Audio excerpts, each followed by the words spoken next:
오늘이 딱 반년이 지나고 첫째 주입니다. 여러분 반년 동안 생각하면서 뭐가 제일 많이 생각나십니까? 여러분의 삶에 좋은 일도 있을 것이고 안 좋은 일도 있을 것인데 어떤 게 제일 지금 마음속에 많이 남아 있습니까?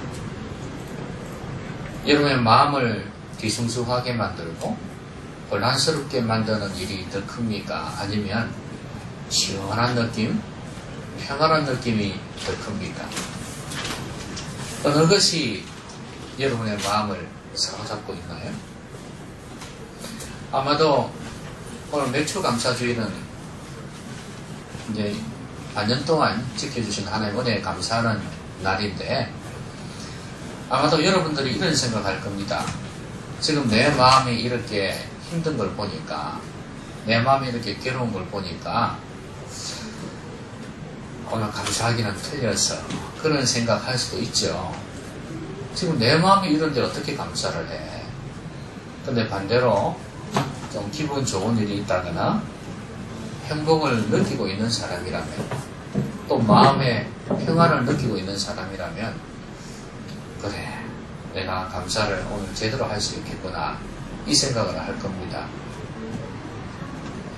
그런데 감사라는 것은 좋을 때만 할 수 있는 게 감사가 아닙니다. 감사는 진정한 감사는 안 좋을 때도 할 수 있어야 진짜 감사가 이거죠. 오늘 바울은 우리에게 감사를 어떻게 해야 하는지를 가르쳐 줍니다. 하나님 앞에 진정으로 감사할 수 있으려면 이것만큼은 구비가 되어져야 된다 하는 걸 가르쳐 주고 있습니다. 자, 그게 뭐냐 하면 항상 기뻐하라는 거예요. 항상 기뻐하지 않으면 감사의 사람이 될 수가 없어요. 자, 여러분 항상이라는 단어는 100%거든요. 틈을 주지 않습니다. 그렇죠? 때때로, 종종, 가끔 이런 단어들은 틈을 줍니다. 그렇죠? 그럴 때도 있고 안 그럴 때도 있고 그 말인데 이 항상 기뻐하라는 것은 틈을 안 줘요. 100%예요. 언제 어디서든지 기뻐하라는 거예요. 어떤 상황의 경우에도 기뻐하라는 거예요. 여러분 이게 가능하겠습니까? 쉽지가 않죠. 항상 기뻐하려면요. 그러면 기쁨의 대상이 뭐냐? 뭘 기뻐하란 말인가? 여러분 그런 생각이 들지 않습니까? 도대체 누굴 보고 뭘 보고 기뻐하라는 이야기인가? 그럼 그런 거 아무 상관이 없이 나 혼자 그냥 기뻐하라는 그런 말씀입니까? 쉽지가 않죠. 정신 이상한 사람 아니고는 어떤 상황이나 어떤 환경에 개의치 않고 대상도 없이 그냥 기뻐한다는 건 쉬운 일이 아닙니다. 자, 그럼 우리는 뭘 기뻐해야 하냐면 하나님을 기뻐해야 돼요. 항상 하나님을 기뻐할 수 있어야 항상 무엇이든지 어떤 상황에서든지 기뻐할 수 있어요. 하나님에 대한 기쁨이 없는 사람은 상황에 따라서 기쁨이 바뀌게 되어 있습니다. 하나님께서 내 삶에 모든 주권을 가지고 있다는 걸 믿을 때 항상 기뻐할 수 있습니다. 내 삶을 형통하게도 인도하실 수 있고 어려움 가운데도 처하게 하실 수 있는 그런 분이 하나님이라는 것을 인정을 해야지 항상 기뻐할 수 있어요. 하나님은 나에게 복만 주시는 분이라고 생각하면 절대로 항상 기뻐할 수가 없습니다. 하나님이 기뻐해지면 어떤 상황 속에서도 기쁨을 가질 수가 있다 그 말이에요. 특히 안 좋은 일이 생겼을 때 그때도 기뻐할 수 있겠는가? 사도 바울은 그런 이야기를 했죠. 빌립보 교인들에게 자기가 감옥에 있으면서 편지를 썼어요. 자기가 감옥에 있다니까요. 오늘같이 죄수들이 우글거리는 그런 고통스러운 감옥은 아닐 수도 있지만, 그러나 힘든 것은 분명합니다. 그런데 그 감옥에서 그는 빌립보 교인들을 향해서 기뻐하라. 내가 다시 말하노니 기뻐하라. 이렇게 명령을 하고 있어요. 다른 사람이 이 명령을 하면은 사람들이 우습게 여겨주겠지만, 지금 고통 중에 있는 사람이 기뻐하라고 그러니까 사람들이 그 중심을 이해를 하려고 하지 않겠습니까? 좀 더 무게감 있게 그 말씀을 받지 않겠어요? 고난 중에 있는 사람이 고난을 견뎌내라, 인내해라 그러면 그게 마음에 확 다가오잖아요. 그렇지 않으면은 네가 내 행편이 되어봐라, 그 소리 나오는지 이 말 한단 말이죠. 그러니까 바울은 그 말 할 자격이 있어요. 그 사람은 감옥에 있을 때뿐만 아니라 밖에 있을 때에도 엄청난 시련과 고통을 당했습니다. 그의 인생은 예수 믿고 난 이후로 고난의 연습이라고 해도 괜찮아요. 그 정도의 사람인데 이 사람이 기뻐하라고 말씀하고 있습니다. 여러분, 진정한 감사는 이게 전제가 되어져야 돼요. 하나님이 나를 고난 속으로 풀무불 가운데도 밀어넣는 것은 하나님의 선한 뜻이 있다고 믿을 때, 그때 하나님 앞에서 진정으로 기뻐할 수 있습니다. 여러분, 기쁨은 웃음과는 조금 차이가 있죠. 웃음, 이 웃음이라는 단어는 우리의 기쁨을 밖으로 표현해내는 하나의 수단일 뿐이죠. 그쵸? 네. 그래서 이 웃음이라는 것도 사실은 중요합니다. 근데 기쁨이 없는 웃음도 있을 수 있어요. 그렇죠? 네. 그러나 기쁨이 안에 내면에 기쁨이 있는 그것이 밖으로 표출되어지는 웃음은 사람을 그냥 무너지게 만들어요. 어느 아버지가 이제 아들이 먼 길을 떠나게 되었습니다. 이제 직장을 구해서 멀리 가게 되었는데 아버지가 아들을 불렀어요. 이리 와봐라. 그래서 왜요? 그랬더니 거울 앞에 한번 서봐라. 그래서 평소에 아버지는 이 아들의 표정이 마음에 안 들었던가 봐요.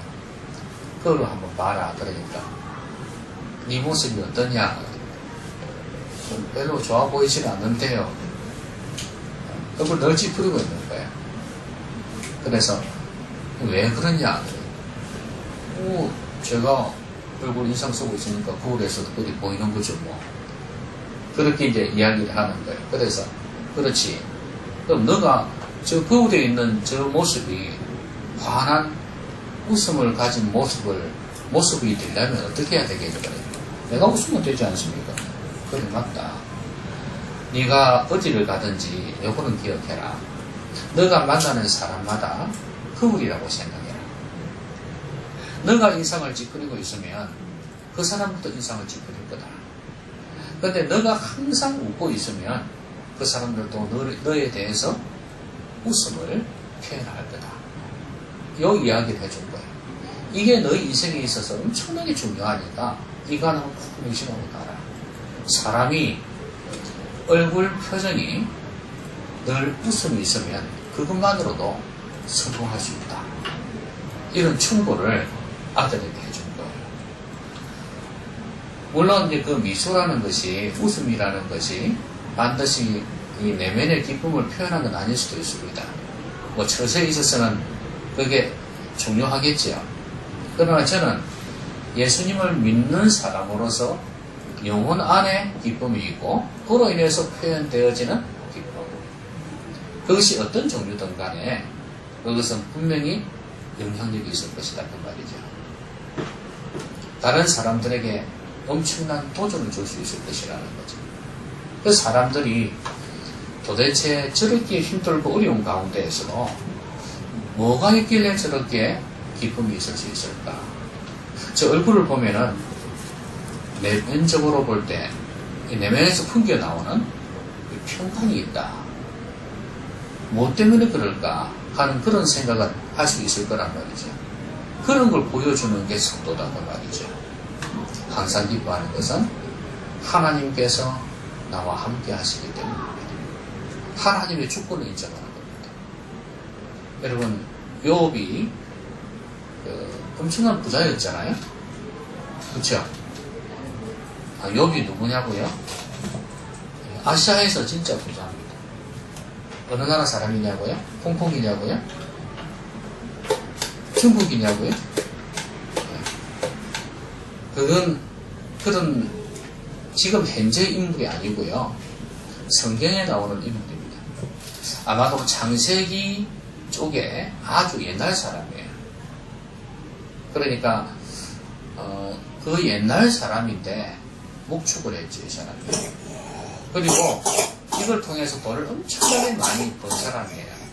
그러니까 자녀들도 많았고 집도 뭐 그 당시로 볼 때는 좋은 집이었고 동방에서는 가장 큰 자라고 할 정도였어요.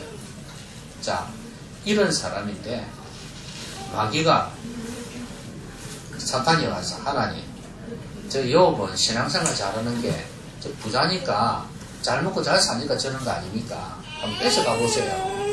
신앙이 엉망될 겁니다. 무슨 소리 하냐? 내 종 욥은 절대로 그런 애가 아니다. 아니라니까요. 한번 해보시라니까요. 까불고 있어요. 내 종은 내가 안다. 이러면서 그처럼 진실하고 충성스러운 종은 본 적이 없다. 네가 하도 그러니까 내가 한번 증명해 보이마. 그러면서 생명은 가져가지 말고 다른 건 가져가도 된다. 이래가지고요. 마귀가 이제 자녀를 다 죽여버리고요.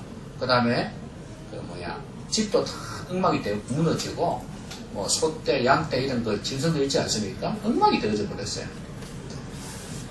그때 아내가 뭐라 그러는지, 아이고 죄송합니다. 우리 요즘 말로 치면 안 하겠습니다. 하나님을 욕하고 죽으라 그랬단 말이죠. 성경에 있는 표현을 보면 하나님을 욕하고 죽으라고 그랬습니다. 그때 욥이 한 말이 유명한 말이 있죠. 주신 자도 여호와시고 취하신 자도 가져가신 자도 여호와시고 나는 마땅히 하나님을 찬양할 뿐이다. 이렇게 고백을 한단 말이죠. 참 믿음의 고백이죠. 그러니까 여자 입장에서 환장을 하겠죠. 여러분, 이게 믿음의 사람이에요. 그러니까 주신 분도 하나님이시고 가져가신 분도 하나님이시라는, 그러니까 안 좋은 상황 속에서도 그렇게 하나님의 주권을 인정할 수 있는 사람, 이 사람은 항상 기뻐할 수 있어요. 그러면 하나님의 섭리를 깨달아야 되겠죠. 왜 하나님께서 나에게 그런 어려움을 주셨을까를 아는 것이 중요해요. 그래야 그게 전화 이복이 될 수 있기 때문에 그렇습니다. 자, 항상 기뻐하면 범사에 감사하지 않을 수 있겠어요? 감사할 수밖에 없죠.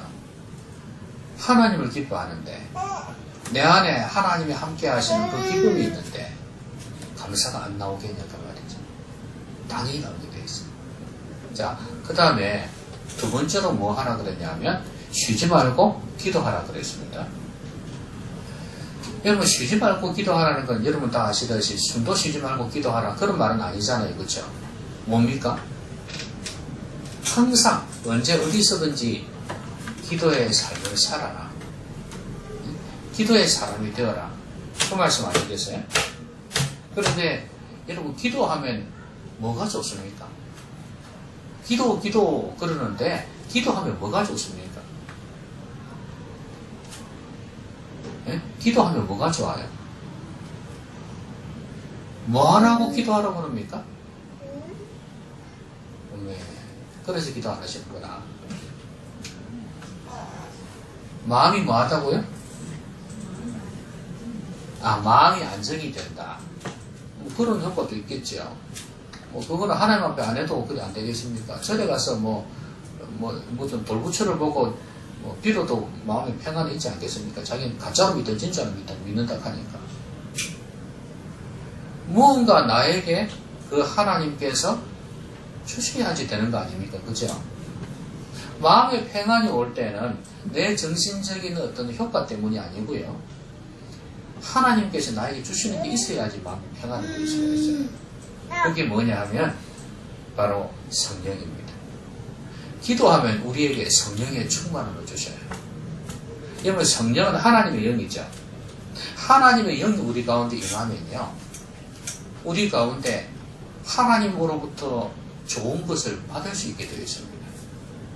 여러분, 포악한 영을 가진 사람, 더러운 영을 가진 사람 옆에 있으면 어떻게 될 것 같습니까?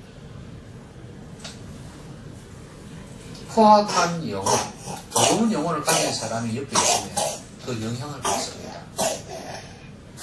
맑고 깨끗한 영혼을 가진 사람이 있으면요, 또 그 영향을 받아요. 하물며 하나님의 성령이 우리와 함께하면 그 영향을 안 받게 된단 말이에요. 하나님의 DNA, 하나님의 유전자가요, 성령 충만할 때 우리 가운데 전달이 되어져요. 그러고 보면 기도라는 게 참 대단하죠? 어찌 보면 위에 있는 항상 기뻐할 수 있는 것도, 뒤에 있는 범사에 감사할 수 있는 것도 기도가 있어야만 가능한 이야기입니다. 여러분, 기도가 안 되는데 영혼이 메말라 있는데 항상 기뻐할 수 있겠어요? 범사에 감사할 수 있겠습니까? 절대 안 되는 거예요.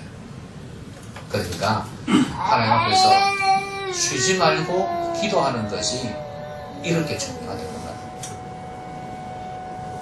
하나님 앞에서 기도의 삶을 살아야 될 이유가 바로 여기에 있어요. 하나님은 내게 어려움을 주셔도 기뻐할 수 있고, 근데 기도하지 않으면 어려움을 주면 불평이 나옵니다. 이스라엘 백성들이 광야에서 왜 그렇게 불평했나요? 불평한 이유가 뭐예요? 한마디로 이야기하면 영적인 사람들이 아니었기 때문입니다. 믿음의 사람들이 아니었어요.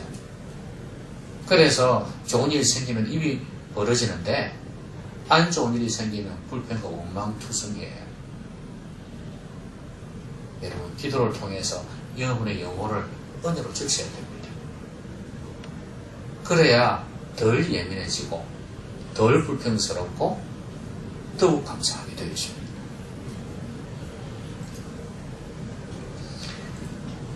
여러분, 내가 성령 충만해지면 내 안에 성령님이 계십니다. 내 안에 보화가 있다는 말입니다. 그렇죠? 내 안에 보화가 있기 때문에 내 존재가 높아지는 겁니다. 여러분, 우리를 바울은 질그릇이라고 표현했습니다. 내가 질그릇 같은 가치, 질그릇은 가치가 없습니다. 그렇죠? 그런데 내가 질그릇 같은 가치가 있는 존재가 가치가 없는 존재인데 내 안에 보배가 있으면 어떻게 돼?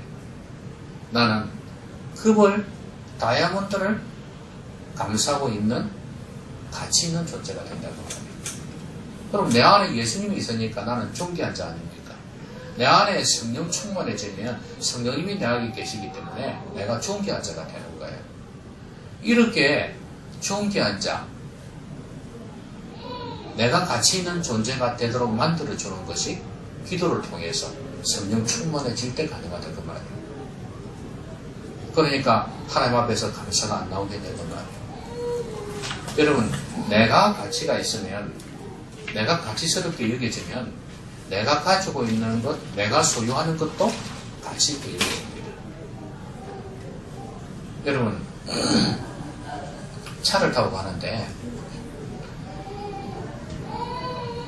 외제 고급 승용차를 옆에 가고 있는 거예요.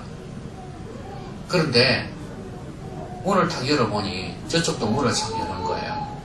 가고 있는데. 근데 옆에 앉아있는 여자가 어떤 여자냐 하면 쥐를 잡아먹는 것처럼 여기에 빨간 립스틱을 바르고 껌을 빽빽 씹고 있으면서 머리를 그 술집 여자처럼 해가 있는데요. 누가 봐도 한눈에 봐도 알듯이 그렇게 해가 있습니다. 그리고 저 옆에 앉은 운전수는 깡패입니다. 깡패. 그리고 욕짓거리도 해가면서 그렇게 운전을 하고 가고 있단 말이죠. 여러분, 그 사람들이 타고 있는 외제 승용차가 어떻게 보일 것 같습니까? 품위가, 그 광고할 때처럼 품위가 있고 괜찮아 보인다고 느끼겠습니까? 안 그렇죠. 그런데 정말로 어려운 가운데에서도 정직하게 진실하게 돈을 벌어서 자수성가한 사람이다. 막 사람 속여가면서 거짓되이 돈 번 게 아니고요. 정말 땀 흘리면서 최선을 다해 진실하게 돈을 벌었습니다. 그런 사람이 꼭 경주 최고자 아시죠? 존경받고 있는 경주 최고자처럼 그런 사람이 어려울 때 가난한 사람 도와주고 정직하게 돈 벌고 그런 사람이 타고 가는 외제 승용차라면 어떤 느낌이 들겠어요? 다르게 보이겠죠? 그러니까 무슨 말이냐면 이렇게 자기가 어떤 존재이냐에 따라서 내가 어떤 가치를 가진 사람이냐에 따라서 그가 가지고 있는 것도 가치 있게 될 수도 있고 가치 없게 될 수도 있다. 내가 어떤 사람이 되어야 되냐. 기도할 때 성령 충만한 사람이 되어지면 자신이 얼마나 하나님 앞에서 존귀한 존재인지 가치 있는 존재인지를 알게 된다는 말이에요. 그러면서 내 주위에 있는 모든 것들이 감사하게 된다는 말입니다. 여러분, 우리는 요셉 이야기를 들으면서 뭘 느낍니까? 요셉이 당했던 그 고난들, 어려움들이 왜 존귀하게 가치 있게 여기시나요? 그 사람이 믿음의 사람이고 그 사람이 하나님 앞에 쓰임받은 사람이기 때문에 그 모든 것들이 가치 있게 해석이 되어지잖아요. 내가 하나님 앞에서 모든 내 주위에 있는 모든 삶의 중앙들을 놓고 감사하려면 내가 하나님 앞에서 가치 있는 존재라는 것을 느끼는 게 중요합니다. 그러려면 내가 성령의 충만함을 받아야 돼요. 내가 기도의 사람이 되어서 하나님과 함께하는 사람이 되어질 때 그때 나는 존귀한 자구나 하는 걸 느낄 수 있다. 그러면서 설령 내게 어려움이 있다 할지라도 감사하게 되는 거예요. 기뻐할 수 있는 거예요. 왜냐하면 나를 사랑하니까. 나를 존귀하게 가치 있게 여기니까. 모든 것이 그렇게 맞춰져가게 되어 있어요. 돌아가게 되어 있어요.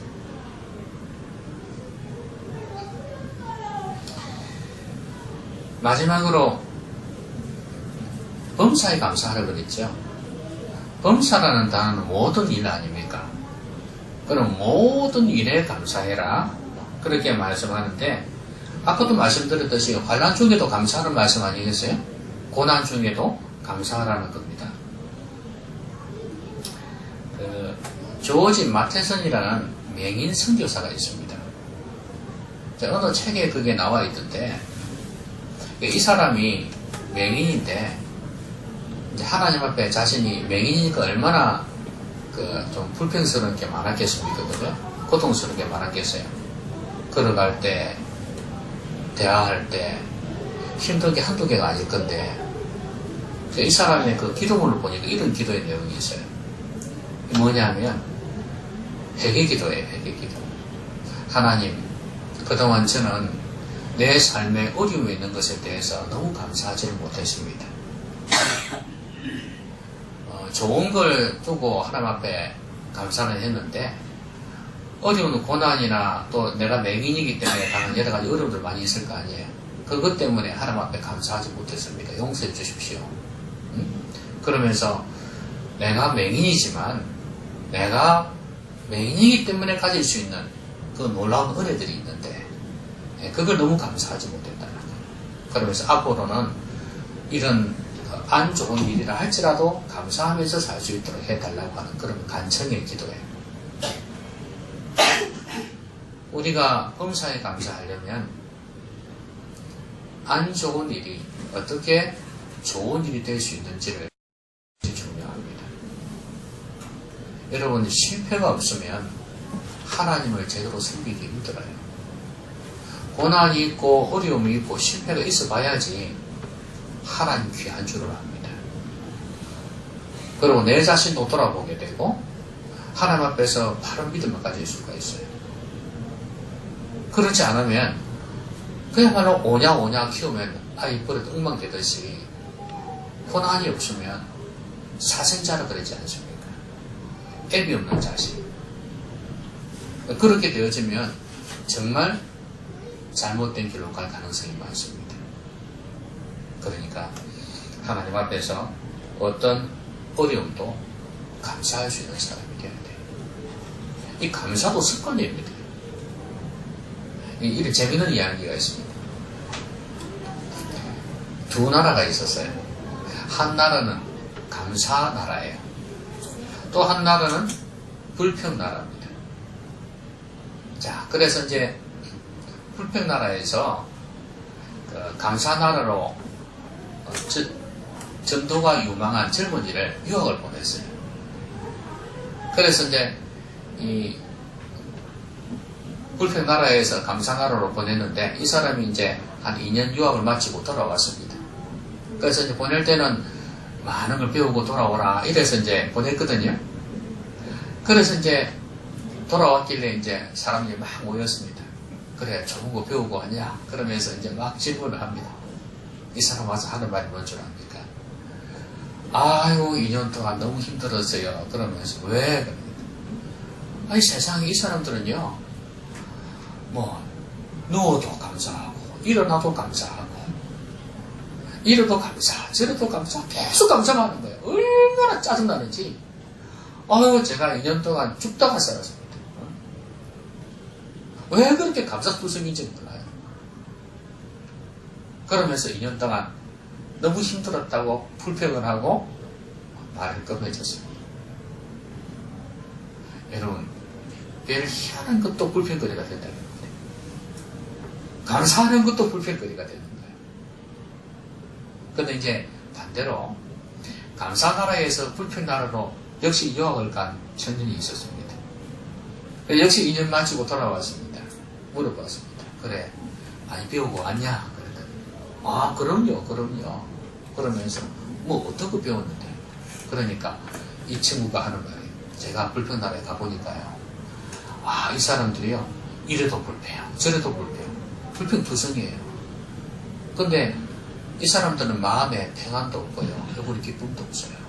저는요, 그 사람들이 불평할 때마다요, 내가 감사나라에서 자란 것이 너무나 감사해서요. 응? 이 감사하며 산다는 게 얼마나 좋은 게 한 건지 제가 그걸 깨달았습니다. 하면서 이야기를 끝마쳤어요. 이게 뭐예요? 습관이라는 거예요. 감사나라에서 감사 유전자가 박혀있는 사람은요, 어떤 경우에도 감사를 하는데, 불평나라에서 산 사람은 어떤 경우에도 불평하는 거예요. 희한하죠?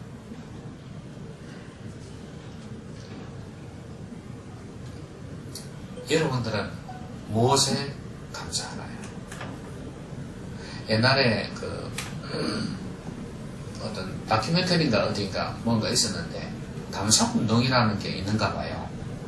그래서 그 제도의 어떤 남자 이야기인데 이 사람이 좀 깡패 비슷하겠거나 그리 살았는가 봐요.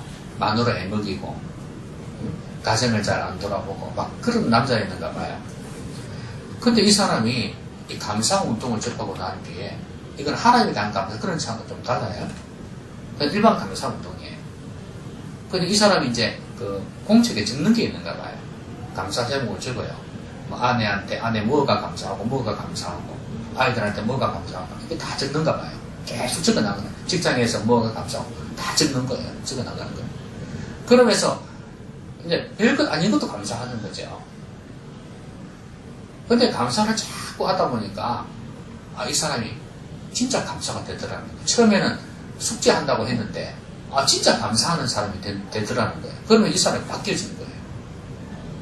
진짜로 아내를 사랑하게 되고 감사를 하게 되고 아이들을 챙기게 되고 가정적이 되고 너무 좋아졌다는 거예요. 여러분, 세상의 일에 대해서도 세상의 사람에 대해서도 감사하면 이런 일들이 생기는데 하물며 하나님 앞에서 감사하면 얼마나 좋은 일이 생기겠어요. 여러분, 어버이날이 되면 부모한테는 감사할 수 있을 겁니다. 그런데 하나님 앞에서 얼마나 감사하는가. 하나님께서는 영적인, 육적인 세계를 다스리면서 우리를 인도하시는데 그런 하나님의 손길을 도저히 못 느끼는가. 육신의 어버이의 손길을 느끼면서 하나님의 손길을 도저히 못 느끼는가. 하나님의 자녀면서 이건 정말 큰일 날 일이죠. 하나님 앞에 감사할 수 있어야 되겠습니다. 나중에 우리가 부르겠지만 길가에 장미꽃 감사, 그 다음에 장미꽃 가시 감사. 장미를 보면 아름답잖아요. 감사가 나오죠, 당연히. 그런데 장미꽃에 있는 가시에 대해서도 감사할 수 있어야 진짜 장미에 대해서 감사할 수 있는 거 아니겠어요? 그러니까 아름다움만 보고 감사할 게 아니라 가시를 보면서 같이 감사해야 됩니다. 그래서 우리의 삶에 가시같이 안 좋은 일지라도 하나님 앞에 감사하시길 바랍니다. 여호와를 기뻐하는 것이 너희의 힘이니라. 하나님 앞에 감사하는 것이 우리의 힘이 되는 겁니다. 능력이 되는 거예요. 이스라엘 백성들이 광야 세월을 거치면서 우리가 새벽에 민수기를 하지 않습니까? 그 민수기를 하면서 느끼는 게 뭐예요? 얼마나 불평하고 원망하는지. 이게 하나님 앞에 엄청난 죄거든요. 지난 시간에서 봐서 알겠지만 그렇게 죄 짓는 사람들입니다. 하나님 얼마나 싫어하는지. 그래서요, 땅 속에 갈라져서 죽게 하기도 하고 전염병에 나서 죽기도 하고 그렇게 죽이는데도 불구하고 또 불평해요. 무럽다고 불평하고 메추라기 고기 먹고 싶다고 불평하고 별 희한한 불평을 그때마다 쏟아냅니다. 싸움에서 한번 지고 나면 또 불평하고. 그런데 하나님 그렇게 벌 주시고 심판하시는데도 불평합니다. 그들은 가나안 땅에 못 들어갔죠. 여러분, 믿음과 불평이 연관이 있어요. 여호수아와 갈렙같이 믿음의 사람은 불평 원망을 하지 않습니다. 그런데 이 사람들은 늘 부정적이에요. 믿음이 없어요. 그래서 감사를 하지 못해요. 불평이, 원망이 얼마나 큰 죄인지 아시겠습니까? 하나님이 이스라엘 백성을 확 쓸어버리고 싶다고 해요. 여호수아야, 아니 모세야, 나는 너희들하고 새롭게 일을 시작하고 싶다. 다 죽여버리고 싶다. 그래서 진짜로 죽이려 그랬습니다. 그러니까 원망이라는 게, 불평이라는 게 이렇게 큰 죄라는 거예요. 하나님이 정말 싫어하는. 여러분의 삶 속에서 무엇에 원망하고 있나요? 뭘 불평하고 있습니까? 하나님 정말 싫어하십니다. 감사하시기 바랍니다. 하나님의 눈으로 감사하세요. 하나님이 내 삶에 허락하신 것에 대해서 감사하시기 바랍니다. 물론 감사가 안 될 게 있습니다. 너무 힘드니까. 그죠? 너무 괴롭고 너무 힘드니까 감사가 안 될 때가 있어요. 그때 어떻게 해야 되겠습니까? 믿음으로 감사하는 거예요. 믿음으로 감사하는 거예요. 도저히 바뀌지 않을 것 같아요. 그런데도 감사하는 거예요. 아마 제일 바뀌지 않은 게 사람이 지실 거예요. 사람. 이 말하고 마치겠습니다. 어느 부부가 교회를 다니고, 여자가 교회를 다니고 있었어요. 남자는 교회를 안 다녔어요. 그래서 여자가 교회에서 말씀을 들었습니다. 무슨 말씀을 듣느냐면 감사해라. 항상 감사하고 하나님이 기적의 역사를 베풀어 주신다고 그랬어요. 그래서 이제 그 말씀에 순종하기로 하고 집에 갔습니다. 집에 가서 남편을 보니 기가 차거든요. 자기는 교회를 다니니까 그게 좋게 보이지 않을 거예요. 술, 담배는 기본이고 교회는 가져가면 뭐 행사 때 가져가면 가지를 않죠. 그리고 가정을 돌아보는 자가 아닙니다. 정말 밥맛이거든요. 그래 내가 저 인간을 놓고 어떻게 감사하나. 처음에 기가 차더랍니다. 그런데 시키는 대로 했대. 속으로 먼저 감사하고, 하나님 감사합니다. 감사합니다. 저는 마음에 느끼지 않습니다. 왜 감사했어요? 그 다음에 이제 이 남편 보고 이제 입으로 고백을 해야 돼요. 그러면 좋은 점이 있을 거 아닙니다. 그래도 좋은 점이 있을 거 아니에요. 그걸 놓고 감사하는 거예요. 또 아니라도 감사한 말로 표현하는 겁니다. 나는 당신이 있어서 너무 감사해요. 미쳤노 이 여자가 이러면서 이제 그 남자가 그러지 않겠어요? 평소에 안 하는 일을 하니까. 그러니까 당신이 돈 벌어주고 당신 건강해서 좋고 나도 건강하고 어쨌든 간에 감사해요 이랬어요. 그래갖고 한 몇 번은 남자도 여자를 보고 아까 이야기했듯이 이상하다 미쳤다 이런 소리를 하면서 막 넘기더래요. 근데 계속 하니까 어느 날 이 남자 하는 말이 나도 감사해 그러더래요. 나도 감사해. 반응이 온 겁니다. 그죠? 그러면서 내 다음 주에 교회 나가도 되나?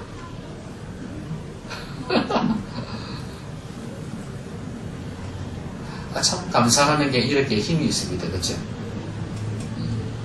그러니까 안 바뀔 것 같은 상황이죠. 아마도 이런 마음에 안 드는 그 남편에 대해서 참 감사하기 힘들 거예요. 그죠? 근데 감사하니까 사람이 바뀌더라 이거죠. 아마도 부모에 대해서나 자녀에 대해서도 마찬가지 아니겠습니까? 그렇게 감사를 해보시기 바랍니다. 근데 이 모든 근원은 뭐예요? 하나님. 이 모든 환경을 허락하신 하나님에 대해서 항상 기뻐하고 기도하면서 범사에 감사하는 사람이 되어야 된단 말이죠. 그래야 환경에 대해서도 감사할 수 있다 그 말이죠. 근데 제일 초점은 뭐예요? 중간에 있는 거예요. 쉬지 말고 기도.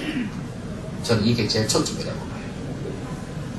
그래서 쉬지 말고 기도하는 사람이라야 항상 기뻐할 수 있고 범사에 감사할 수 있다고 믿습니다. 왜냐하면 영원히 살아야 되니까. 영원히 살아서 하나님과 성령으로 교통하는 자가 되어져야지 이게 가능해지거든요. 인간적인 것 가지고 안 된다는 말이에요.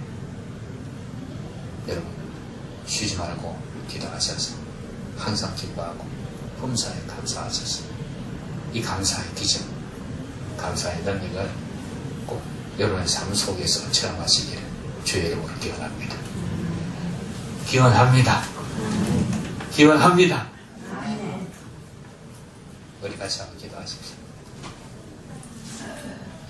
오늘 말씀 생각하면서 같이 한번 기도했으면 좋겠습니다. 하나님, 이런 감사의 사람이 되도록. 자, 같이 한번 기도합니다.